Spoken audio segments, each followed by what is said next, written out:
So I wanted to briefly kind of go over a listener's question to one of my podcasts that they brought up a very valid question.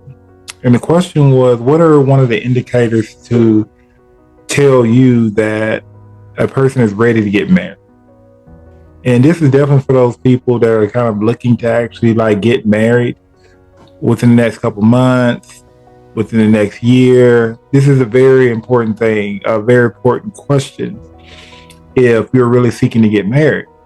So one of my indicators would be that sense of us factor, whether that person has the attributes and the ability to not only choose us, but to consider us in that daily routine that you guys have, right?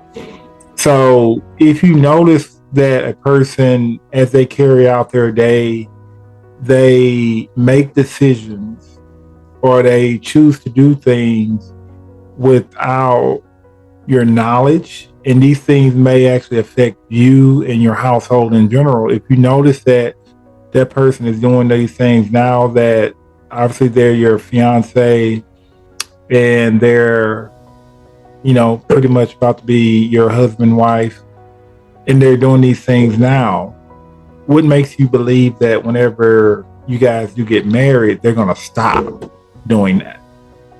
And that's the biggest question there.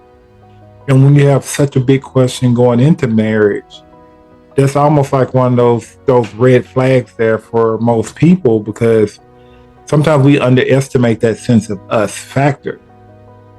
So when you notice that a person, the way that they move, the way that they carry themselves, isn't in consideration of whether their decision is right or wrong, or is going to necessarily affect the other person or the relationship, then that's definitely a conversation that you definitely need to have with that person before you get married. To actually just say, hey, can we sit down and actually talk about us for a little bit?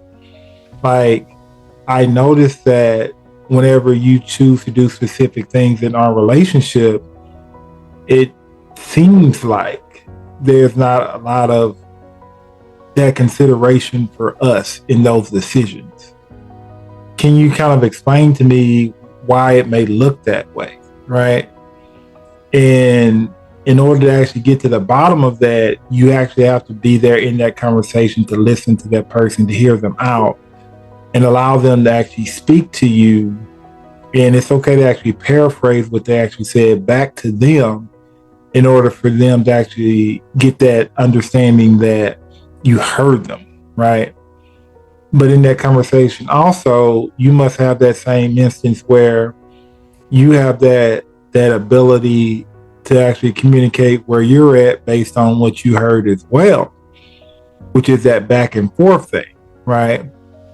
But the main premise of actually that conversation is to gather whether that person sees that this relationship is about us, right?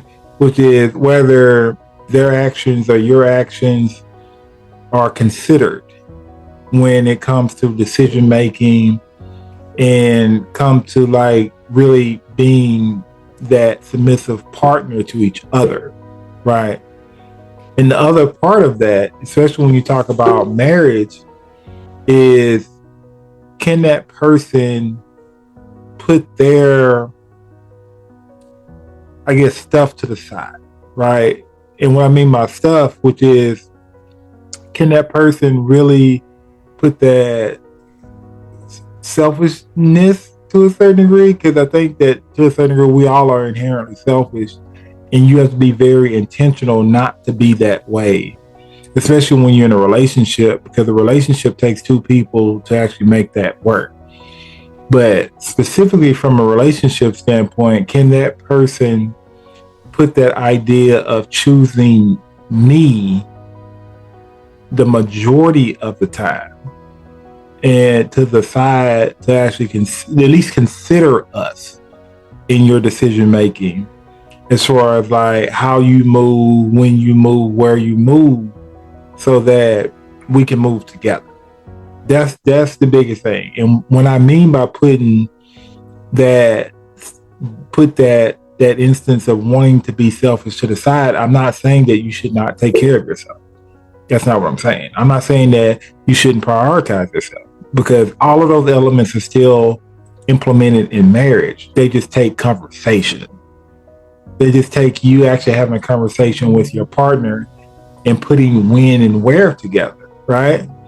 Because there's time for all elements of you, your marriage, your children, your family, your job. There's all elements of that implemented in marriage, but it takes communication by two people sitting down, planning, having a conversation of when, where, how these things are actually going to get done in order to move forward. And that's the beautiful part of marriage when it's done effectively, right?